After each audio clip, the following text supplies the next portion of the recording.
la bonne nouvelle de voir que les résultats de 2021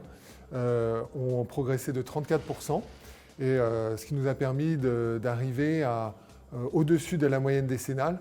et qui est une très bonne nouvelle. Ce marché, il est porté par essentiellement les petites transactions qui confirment le fait qu'on a un socle résilient sur la métropole, et aussi un redémarrage d'un certain nombre de grands utilisateurs depuis le quatrième trimestre 2021 et qui se confirme en début d'année. Voilà, donc le marché, il est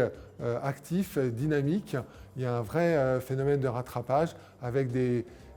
secteurs d'activité autour notamment de l'éducation, l'énergie, qui portent le marché et qui font qu'on est dans un marché avec des valeurs locatives qui sont restées stables, voire en hausse sur les marchés qui sont les plus en tension.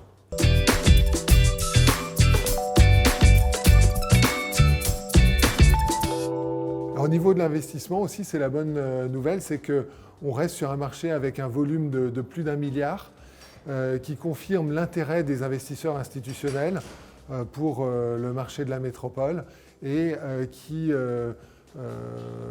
quand même majoritairement investi sur les actifs de bureaux, et qui confirme la position de leader sur les régions, le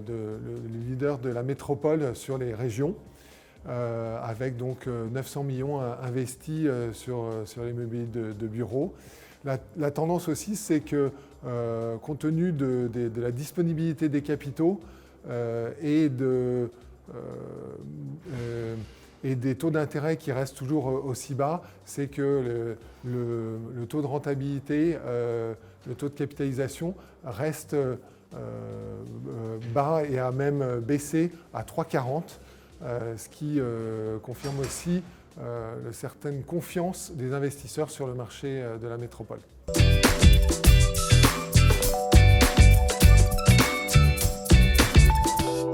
Moi, je pense que sur le marché locatif, on va rentrer un peu dans un système inflationniste à moyen long terme, parce que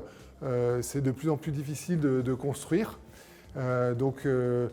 on a un flux d'opérations jusqu'en 2024-2025, mais après il faut continuer à construire la ville, et je pense que si on ne déverrouille pas un certain nombre de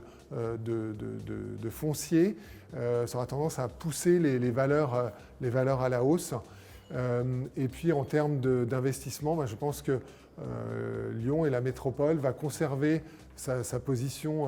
d'attractivité auprès des investisseurs,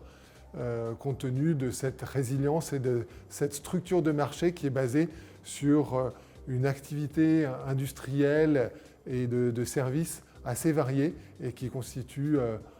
l'ADN de notre marché.